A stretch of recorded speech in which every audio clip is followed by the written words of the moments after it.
雜談，吳業坤新列發布，坤哥。原來他不夠愛我，原來我坐後備座，原來相愛並非講求，付出過有幾多。同大家試聽吳業坤哥新鮮出爐嘅專輯。Hello， 家姐，相信唔少朋友都會咁樣形容噶啦，終於等到啦，又或者你自己都會咁講。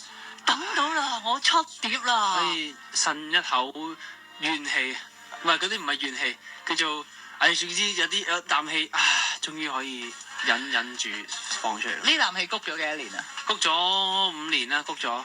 參加歌唱比賽開始啦，繼而進入電視台啦，但係嗰陣時咧就未簽呢一個歌手合約嘅，係啦，就一路喺電視台做唔同嘅角色啦，亦都扮過企啦，係咪？最近都扮埋女人啦，最近。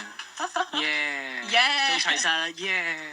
就係啲人就係話你要好好準備自己，裝備自己，機會一嚟嘅時候，咁你先把握到噶嘛。係。覺唔覺得呢一句説話套用喺自己身上係好啱啊？點都等咗5年咯，我又想知你嗰5年點樣裝備自己。其實嗰5年就真係冇咁大希望去，即係唔會話我一定要唱到，一定要係咁拗人簽我啦咁。其實就慢慢喺度可能做多啲 cover， 自己唱咯。我覺得係一個興趣，令到我即係真係變咗一個興趣唱歌。你意思係其實喺嗰5年入邊啊，冇再諗歌手呢一樣嘢，純粹係我自己中意玩吉他，我自己中意唱歌。有諗，但係唔會即咁強求咯。開始，因為都有冇強求過啊？係咪叫強求過咧？其實或者叫爭取。有啲嘗試咯，有啲譬如見到即係少少諗翻起都有少少厚面皮嘅。講嚟聽下係幾時？即係譬如我做可能兩三年前啦，3-4年前啦，咁我做緊音樂節目主持咁樣都叫做，咁就會見到好多唔同唱片公司嘅 promoter 啦，咁有時候都會即係多口，喂你點啊？即係扮講笑，其實自己認真嘅。又一半咁樣咯，就會講呢啲。嗱，而家我係宣傳大員啦。坤哥，我 artist 到咗啦。喂，你好啊，喂你點啊？傾偈先啦。譬如喂有冇簽唔簽我啊？咁嗰啲咧，即係會即係談吐間會講呢啲咁嘅説話咯。對方點講啊？對方都我諗都係嗰啲有機會啦，即係嗰啲類似嗰啲咯。咁同埋好記得嘅有一次就係即係有間公司咁就網上面招募歌手。咁嗰啲歌手，即係佢哋間公司嗰啲歌手，我都係啲巨星嘅朋友啦。咁我就不如橫掂都冇乜機會，咁不如試下寫封信過去啦。咁跟住佢哋講翻話，咁搞笑嘅你個 friend，即係同翻我啲歌手朋友講，咁搞笑嘅 friend 寄封信咁樣，即係都會做呢啲咁有少少低 B 嘅行為咯，咁樣。但係從呢啲舉動，你就諗翻自己都真心係好想做歌手嘅。都係想嘅，咁但係。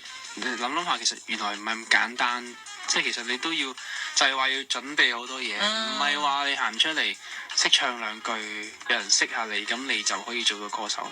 咁所以喺之前嘅日子有爭取過啦，或者有諗過啦，但係所謂嘅裝備又唔係好有目的地我擺晒啲歌上去啦，唱下 cover， 純粹真係興趣嘅啫，中意唱咪唱咯，咪喺 IG 度搞咯咁啊。係啊，會覺得。因為大家都俾大家聽，想俾大家聽到我自己唱歌，開始就覺得呢個係會好想每日都去做嘅一件事。係點樣開始㗎呢一件事？點樣開始？其實有一排其實叫做係咪低落呢？定還是有啲想做一啲嘢咁樣嘅時候，就每日嗰時係可能喺 Facebook 啊，就嗰陣時工作繁唔繁忙啊？嗰時冇咁繁忙嘅時候，咁就。譬如每日都做一個 cover 啦，咁開始做，跟住做到喺 Facebook 問，大家想聽咩歌啊？即係會做到呢個咁樣，跟住開始有啲朋友同我講話，其實你唔應該咁嘅喎，你唔好咁擺到自己咁低啊！即係你唔係要即係咁容易係啦，就唱歌俾人聽。係啊，你唔好求人聽你唱歌。跟住開始有人咁樣同你講。係啊，有啲朋友直接同我講。但係嗰啲朋友係你會視佢哋為即係呢一行嘅老行專，佢哋真係教你或者點醒你啊？定係純粹佢哋覺得嘅啫？我諗係純粹佢哋覺得咯。咁我都諗翻起都係嘅。咁點解要咁卑微啊？係咯，咁卑微。點解我唔可以即係為自己咧？為自己唔係求啊，唔係求你要聽我唱歌咧咁樣咯。咁開始慢慢，不如有感覺先去唱出嚟擺上去俾人聽。咁久而久之就喺呢啲我諗呢啲方向練到少少吉他啊，咁唱歌就開始慢慢揾到自己嘅方向咁樣咯。但係幾耐到就好有信心地post 啊上去先，係我 show time。其實我有好多時候都唔理好醜都擺上去，因為其實我嗰時就好着重嗰個，即係因為我 YouTube channel 有個 title 叫隨便唱，咁我就話你都掛呢個名啦，咁冇所謂啦，咁就隨便唱啦，咁樣唱成點都好啦。咁我諗其實會聽翻以前同埋可能近期嗰啲咧，真係會有少少唔同嘅。即係個感覺上或者唱法啊，好多嘢都唔同咗。你講而家認真好多，冇咁隨便。係咯，可以咁講咯。唔少朋友咧都會咁樣形容坤哥，喂佢好識嗱呢個唔係貶義嚟㗎嚇，即係真係會咁樣講，甚至可能係讚賞嚟㗎。坤哥真係算係好識玩社交平台嘅朋友嚟㗎咁樣。你點諗呢一件事，或者聽到呢個 comment 有咩反應感覺咧？我都會覺得係一個appreciate 嚟嘅，我覺得。咁又唔係話點樣玩，我覺得即係你擺啲嘢上去，好正常。你係好想人哋去有啲 respond 㗎啦。咁亦都係即時性嘅一啲嘢。咁因為我會覺得大家想睇啲咩咧，會諗。咁我就會喺呢個。即係都有諗，未至於係嗰啲好純粹。喂，我真係想唱啫嘛。我叫緊超風，我咪喂超風我一齊玩啊！見到邊個喂一齊彈啊！會有。即係純粹多定係都會諗，其實佢哋想聽我同邊個合唱咧，或者我今日玩咩咧？純粹多嘅，因為其實我怕，我有啲嘢好怕嘅，就係譬如。琴日即係見到即係講出嚟，可能見到千嬅啦，咁我就膽粗粗俾隻碟佢啦。咁跟住我都會諗，我唔可以同佢影相嘅，我同佢影相擺上網就好似搏啲咩咁樣樣，我就會。反而所謂諗就係諗呢啲避忌位。係我都可能本住一樣嘢咯，即係譬如假設 Juno 啦，假設啦，咁佢羅生門嗰時好勁嘅，咁我因為呢個時候同佢影相咧。咁我會覺得我唔想咁咯，即係譬如原來我一直欣賞佢嘅，我先去做呢件事，我覺得係 OK 嘅。但係如果因為某啲嘢而去做一啲嘢咧，我覺得就唔好咯。你都會諗呢一方面避開某一啲東西。係啊。咁人哋會話或者讚賞，喂坤哥係好識玩社交平台㗎，佢係叻㗎。咁你覺得其實所謂嘅叻係乜嘢啊？其實所謂嘅叻，我覺得係。